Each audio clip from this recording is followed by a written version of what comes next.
Hi friend and welcome to my channel. I'm Karima Williams. I'm the CEO of Dreamworth and Company. And in this video, I want to share with you my tip and my way of creating consistent emails in Flodesk. I've been using Flodesk for well over a year, just about almost 2 years now. And within that, I've learned there's a more simplified and easy way of creating emails within the platform. And I can't wait to show you guys. When you see my Flodesk and you see like, girl, why are you doing it like this? I want to help you. I want to make sure that you don't make the same chaotic mistake as I did. So let's get into it. So as I told you guys, I'm going to show you what it looks like on the back end for my business in my Flodesk and what I've done to simplify things and to literally knock out all of my emails for the next month at the end of the month. So I'll show you what I did for November and even for December. And I wish I would have learned this sooner, but it works. I love it. So as we're looking now, this is my Flodesk. These were all the emails. Guys, I was literally like, okay, this date, I got to send out this email, drafting emails, coming in, creating them, and they were all just single. They were all just single email campaigns. So as I came into my Flodesk, create a new email, schedule that to go out. Do another email, schedule that to go out. Do another email, literally going back and forth, back and forth.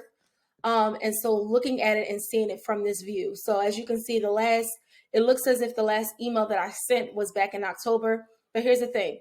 I said, there has to be a more simplified way of me doing this. And so what I've done was I've created a workflow for the month. So specifically for, let's look at November. So I've named it the November sequence, and I encourage you to do the same thing since this is getting towards the end of December. We're getting ready for January. Now's the time for you to kind of replicate and do what I'm doing, right? So, and I can actually walk you through how I would do it for January here. So here's my November sequence. So what you would do is, let's say I want to create a workflow for January. I will come up here and I will create a new workflow. They have a whole bunch of different templates here in Flodesk. You can take one or you can just start from scratch. Let's say we want to start from scratch.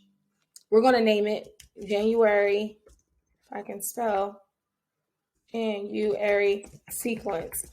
Okay, hit save.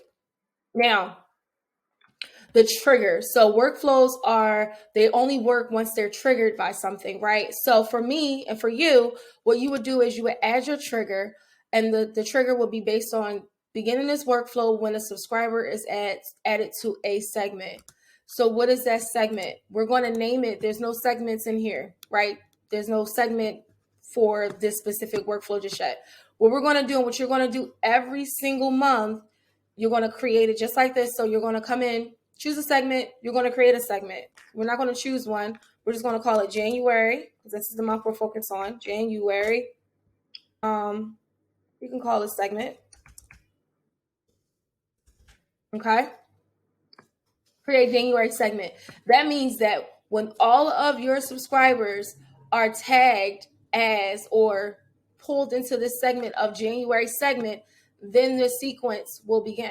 Okay. So now you'll create your emails, right? So you can go in and you can add time delays. So let's say you want to send an email every Tuesday of the month of January. You just want to get your feet wet. You just want to get, you don't want to bombard your audience too much.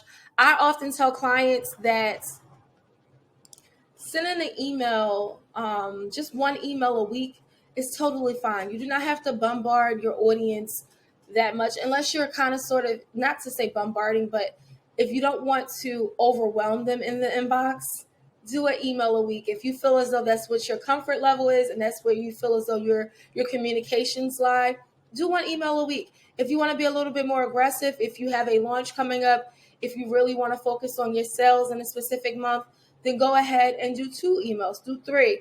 But I'm a person who's like, I don't want to overwhelm and I don't want people to unsubscribe if they feel as though they're getting too much.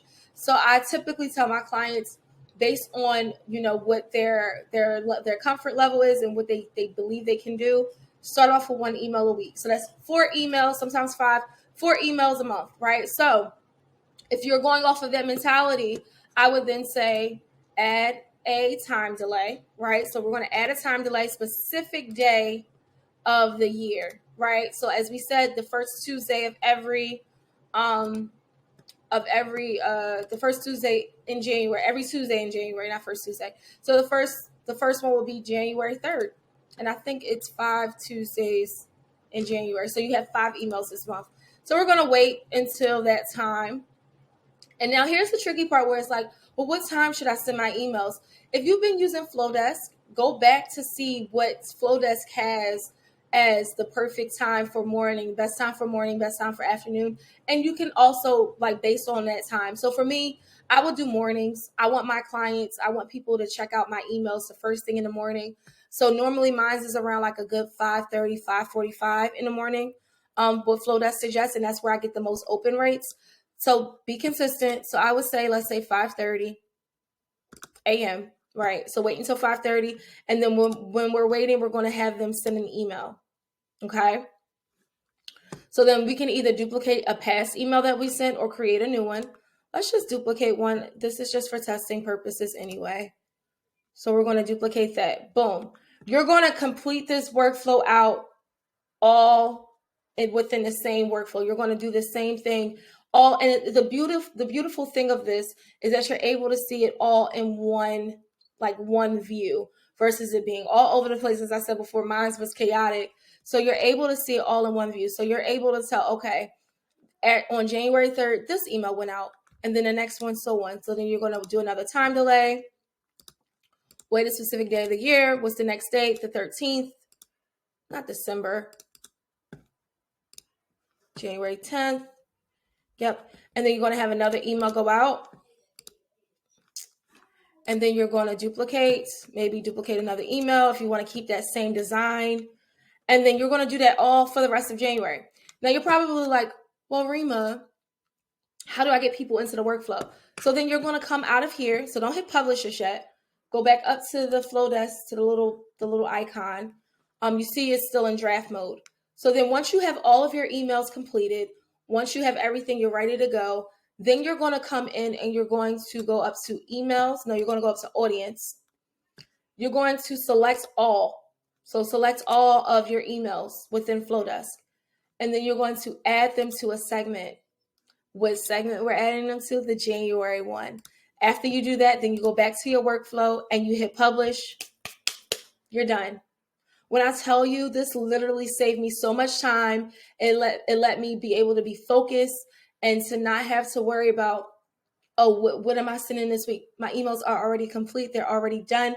I'm good. My subscribers, they're getting communications from me. And then also, if I need to add anything throughout the month, if I need to change anything, I can just go back into the sequence and change things around. I can add more things. I can pause it.